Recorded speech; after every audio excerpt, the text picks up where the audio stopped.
Hello again, my name is Gabe Zolna. This is the 19th of November 2017.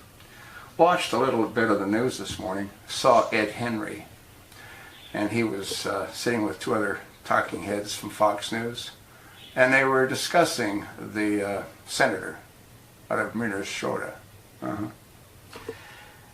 Al Franken. And I found it somewhat ironic that they'd have Ed Henry part of that trio. Why?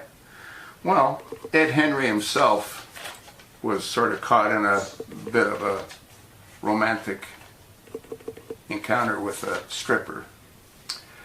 He was in Las Vegas at a gentleman's club, and he had a $2,000 private lap dance.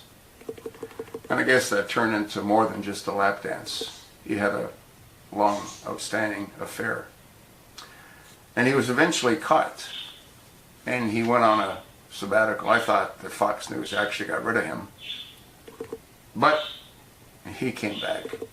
And again, I found it somewhat ironic that he'd be part of that trio for the reasons that I just explained. But Fox News, you know, I mean, they've got a whole group of folks that are rather unusual. Shep Smith being one of them. Not so much because he's gay, but because he's so against the Republicans. He's against President Trump. He was against his nomination. He's a leftist. He's not alone. You know, Chris Wallace. Chris is also a whacked out Democrat. And there's others. And you know who some of those others are. But again, I just found it somewhat ironic that they'd have Ed Henry, part of that trio, having that kind of conversation, since he's really no better. And I think they made a mistake bringing him back.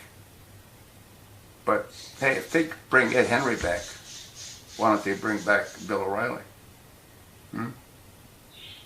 And he's not the only one that they let go for those kind of extra activities.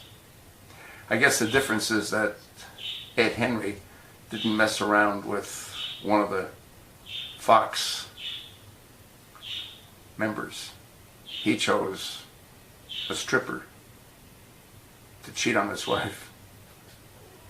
He's still wearing his wedding bands, so I got to believe that. Well, by the way, that's not a wedding band. I haven't been married since 1990, December 23rd, 1990, actually. Yeah. You know what I did with my wedding band?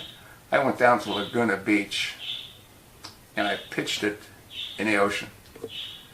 And then shortly thereafter, I felt somewhat uncomfortable since I've worn one for 14 years. So I went ahead and had that ring made for myself. It's a pilot ring. I treated myself when I got my pilot's license. I sort of digressed. I apologize for that. But I did notice that Ed Henry is wearing his ring, so I guess his wife has forgiven him. But you know what they say, a leopard doesn't change its spots. Just a matter of time. Right, Ed? Thanks for listening.